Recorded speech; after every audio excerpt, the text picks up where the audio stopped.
Kwa mujibu wa taarifa, mchezaji akampigia kiongozi wa Simba. Oya. Bana vipi sasa bana? Wydad wanasema kuna ofa imefika ya $200,000. Kwa hiyo wamesema tuwalipe $150,000. Kiongozi akamwambia bana, hao wanachezesha tu. Kwanza unajua pale nafasi hauna kwenye kile kwa sababu idadi ya kigeni ishatimia. Maana vizuri. Kwa kama hao wanataka $150,000 ni nyingi. Okay. Kwa kama vipi wakutumie tiketi urudi Morocco usibaki Tanzania. Mwalimu akapiga hesabu za kawaida. Hapo Yanga wamemwambia tutakupa signing fee $160,000. Kwa mujibu sasa wa mwandishi anasema kwamba tutakupa $160,000. Kwa sababu movement inavyoendea Wydad pia wanaitrack hiyo movement.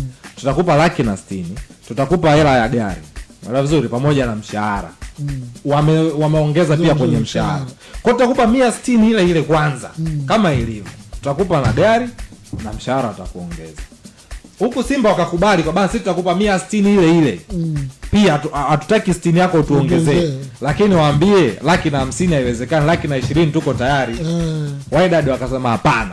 $150,000 top. Na mchezaji huko tayari kashapandiwa dao. Na Yanga. $160,000 tutakupa yote, tutakupa gari, mshahara na top up, wametop up pia signing fee kwa Wydad. Umeelewa vizuri?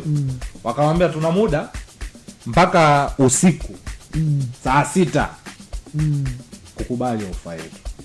Unajua ukishaweka ofa kubwa hiyo ndo unaringa. Basi mchezaji amefanya mazoezi unajua na Simba jana. Ila usiku wake baada ya mazoezi na baada hizo negotiation mchezaji akapanda ndege. Ndio maisha. Ndio binafsi tena. Akapanda saa 6 usiku katoka Zanzibar. Katoka saa 6 usiku Zanzibar, kaingia Dar es Salaam. Na mimi namuelewa mchezaji. Sidhani kama mkubwa sana umuelewe mchezaji. Hapo mimi hata Wamba tuona. Unasikia niulize swali mimi naona umemwelewa, unamlaumu mwalimu. Ungeniambia mimi wewe ungefanyaje mkubwa sana? Nisifika saa 6. Hii ni panic buying au kweli walikuwa wanamhitaji Yanga? No, Young Africans wana kitu kimoja. Kama umekifuatilia. Na so Yanga, timu zote duniani. Mpinzani wako disturb plan zake. Kwa sababu kashamuona Simba na striker Dumbia, ndio kijana Mwangosi alikuwepo, sio yupo, I don't know. Kwa wao chopiga hesabu kwamba Selemani atakuja hapa ataongezea depth kwenye kikosi kwa sababu utakuwa na Dumbia, utakuwa na Elim Panzu, utakuwa na Selemani mwalimu. Mpanzo anatumika kama false 9.